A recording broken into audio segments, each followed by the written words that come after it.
दोस्तों, Iraq Iran पर बुरी तरह भड़क गया है। अरे काहे भड़के हो भैया?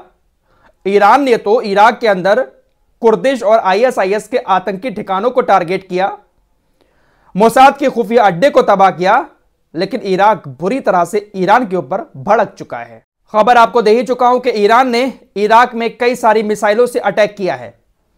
अब पूरा लेखा जोखा ईरान की तरफ से बताया गया है कि कितनी मिसाइलें कहां कहां से और किन किन जगहों पर छोड़ी गई हैं। क्या ईरान के इस हमले से इराक की सरकार को भी कुछ नुकसान हुआ है, जो इराक बुरी तरह से भड़क गया है? यहां तक धमकी दे दी है कि हम इसकी पूरी जांच कराएंगे और ईरान को इंटरनेशनल कोर्ट में, सुरक्षा परिषद में भी घसीटेंगे। ये इराक ने ईरान को धमकी दे दी है। इसके अलावा बड़ी खबर एक और आ रही है कि गाजा से इजराइल ने अपनी सेना को समेटना शुरू कर दिया है। और भी कुछ बड़ी खबरें हैं, लेकिन पहले आपको ईरान के हमले की पूरी जानकारी दे देते हैं। सुबह जब मैंने आपको खबर दी थी तो पहली जानकारी यह सामने आई थी कि ईरान ने 6 मिसाइलें एक साथ दागी हैं, लेकिन 6 नहीं, 24 मिसाइलों से ईरान ने अब तक का सबसे बड़ा हमला इराक के ऊपर किया था। दोस्तों, शुरुआती रिपोर्ट जो आती है उसमें सटीक जानकारी नहीं मिल पाती है, क्योंकि जो सूत्र वगैरह होते हैं आसपास के, उनके जरिए खबरें आती हैं। लेकिन जब ऑफिशियली हमला करने वाले की तरफ से या जिसके ऊपर हमला हुआ होता है उसकी तरफ से जानकारी दी जाती है, तब सारी बात क्लियर होती है। तो अब अभी कुछ देर पहले आईआरजीसी की तरफ से इस बात की जानकारी दी गई है। आईआरजीसी के कमांडर हाजी जादे ने पूरी जानकारी दी है कि 24 मिसाइलों से अटैक किया गया इराक और सीरिया पर। जो खैबर शेकर मिसाइल है वो 4 मिसाइलें दक्षिणी खुजिस्तान से लॉन्च की गई। ईरान का जो करमान शाह है, करमान शाह से इरबिल तक 4 मिसाइलें लॉन्च की गईं। ईरान का जो अजरबैजान वाला एरिया है, उस एरिया से इरबिल तक 7 मिसाइलें लॉन्च की गईं। 9 मिसाइलें जो है वो सीरिया के बॉर्डर से जो कुर्दिश इलाके हैं उन इलाकों में लॉन्च की गई। आईआरजीसी के कमांडर हाजी जाते ने बताया कि हमारे खुफिया एजेंसी ने सारी जानकारी निकाल ली थी कि कहां पर कौन सा अड्डा बना हुआ है और किसकी दूरी कितनी है। उसी हिसाब से हमने 24 मिसाइलों को एक साथ अलग अलग जगहों पर लॉन्च किया। सीरिया के अंदर कुर्दिश आतंकी और आईएसआईएस के आतंकी ठिकानों पर अटैक किया, साथ ही साथ इराक के अंदर जो मोसाद का खुफिया अड्डा बना हुआ था उस अड्डे पर अटैक किया है। एक बात आपको साफ कर देना चाहता हूं, ईरान ने अमेरिकी दूतावास पर, अमेरिकी सैन्य बेस पर अटैक नहीं किया। ईरान ने टारगेट करके डायरेक्ट अमेरिकी सैन्य बेस पर मिसाइल नहीं दागी थी, लेकिन उसकी किरणें वगैरह जो निकलती हैं मिसाइल की, उन किरणों से अमेरिकी सैन्य बेस को भी बहुत बड़ा नुकसान हुआ है। दोस्तों, अब इराक ईरान के ऊपर क्यों भड़क गया है? दरअसल इराक के प्रधानमंत्री ने कहा है कि ईरान ने हमारे उन इलाकों में भी मिसाइल छोड़ी है जहां पर लोग अपने घरों में रहते हैं। मैंने आपको सुबह जो खबर बताई थी कि इजराइल का एक बड़ा बिजनेसमैन मारा गया है। दोस्तों, ये तेल का व्यापारी था। इजराइल के अंदर जो भी तेल जाता था वो इसी के जरिए जाता था। व्यापारी के अलावा, बिजनेसमैन के अलावा ये एक बहुत बड़ा एजेंट भी था मोसाद का। मोसाद के लिए उस एरिया में रहकर बहुत बड़े बड़े मिशन को अंजाम देता था। तो ईरान ने इसके घर को टारगेट करके इसके घर पर मिसाइल मारी है। इसका घर जो है वो इराक के रिहायशी इलाके में था, तो जब इसके घर पर मिसाइल जाकर गिरी तो उससे आसपास के कुछ और घरों को भी नुकसान हुआ है। तो इसीलिए इराक बुरी तरह से भड़क चुका है।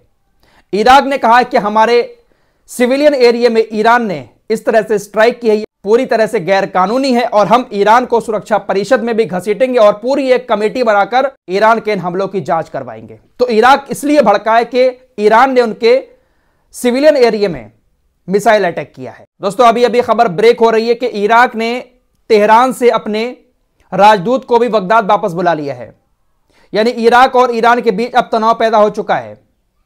ईरान के इस हमले को पूरी तरह से इराक गैर कानूनी बता रहा है, लेकिन ईरान का कहना है कि हमने अपने दुश्मनों से बदला लिया है और आतंकियों के निशानों पर अटैक किया है। आइए अब आपको गाजा की तरफ लिए चलते हैं। गाजा में इजरायली सेना हवाई हमले अभी भी कर रही है, लेकिन जो उसकी सेना जमीनी स्तर पर हमास के खिलाफ लड़ाई लड़ रही थी, उस सेना को इजराइल ने समेटना शुरू कर दिया है। इजराइल डिफेंस मिनिस्टर योब गैलेंट ने जानकारी दी है कि इजराइल की जो यूनिट 36 थी उसको अब गाजा से वापस बुलाया जा रहा है। कई सारी यूनिट को पहले ही वापस बुला लिया गया था, अब यूनिट 36 को भी गाजा से वापस बुलाया जा रहा है। अब गाजा के अंदर इजराइल की 98 यूनिट, 99 यूनिट और 162 यूनिट, यही 3 यूनिट बची हैं। बाकी सारी सेना गाजा से वापस आ चुकी है। यह जानकारी मैंने आपको कई हफ्ते पहले दे दी थी कि गाजा से इजराइल अपनी सेना को 2-3 हफ्ते के अंदर समेटने वाला है। बफर जोन बनाकर इजराइल की सेना सिर्फ हवाई हमले करेगी। याद होगा आप लोगों को, बहुत दिन पहले मैं बता चुका हूं। फिलहाल यूनिट 36 को इजराइल ने गाजा से समेट लिया है। इजराइल का युद्ध कैबिनेट मंत्री जो है गादी इज़िनकोट, इसका बेटा भी इस जंग में मारा गया है। इसने कहा कि हमें खुद से झूठ बोलना बंद करना चाहिए, साहस दिखाना चाहिए और एक बड़ा समझौता करना चाहिए जिससे बंधकों को घर लाया जा सके। आपका समय समाप्त हो रहा है और हर दिन जो बीतता है वो उनकी जान जोखिम में डालता है। तो ये इजराइल का युद्ध कैबिनेट मंत्री है, ये इस तरह की बात कर रहा है। हिम्मत हार चुका है ये भी और कह रहा है कि अब वक्त खत्म हो चुका है, अब हमें बातचीत के जरिए ही हमास से अपने बंधकों को घर वापस लाना पड़ेगा। यानी इजराइल ने पूरा जोर हमास के ऊपर चला लिया। 3 महीने से ज्यादा का वक्त हो चुका है, अभी तक हमास से अपने बंधकों को नहीं छुड़ा पाया है। तो कह सकते हैं कि 3 महीने के बाद इस युद्ध में हमास की यह बड़ी जीत है। दोस्तों, भले ही गाजा के अंदर 25,000 लोगों की लगभग मौत होने वाली है, लेकिन इजराइल और कुछ हासिल नहीं कर पाया है। आइए थोड़ी सी बात हूतीस की भी कर लेते हैं। अभी कुछ देर पहले मेरे पास अपडेट आया है, सिर्फ आप लोगों को अपडेट दे रहा हूं, पूरी खबर अभी कंफर्म नहीं हो पाई है। अभी कुछ देर पहले लाल सागर में एक और जहाज पर अटैक हुआ है।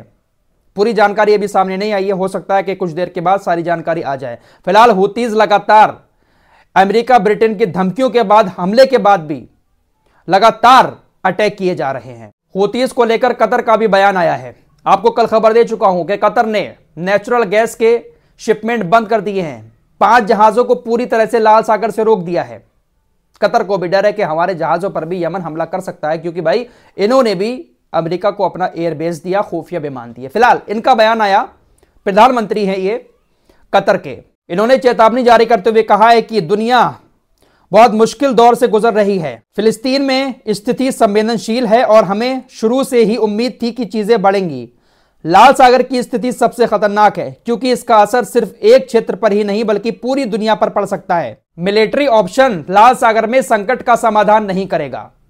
यानी कतर ने भी इस बात को मान लिया है कि अमेरिका और ब्रिटेन ने जो मिलिट्री एक्शन किया था, यह ऑप्शन भी ऐसा नहीं है कि जिससे लाल सागर का समाधान हो पाए। बातचीत के जरिए ही लाल सागर में समाधान हो सकता है, या फिर गाजा पर इजराइल अपने हमले बंद करे तब लाल सागर का समाधान निकलेगा। तो लंबे लंबे जुब्बे पहनकर काहे इजराइल, अमेरिका और ब्रिटेन के तलवे चाट रहे हो? कुछ करो, समाधान निकालो। लेकिन भाई तुम तो खुद कह रहे हो कि जाओ अटैक करो, हमारे खुफिया जहाज ले जाओ, खुफिया विमान ले जाकर यमन के ऊपर हमले करो, जैसे यमन को हमले करके ये लोग दबा लेंगे।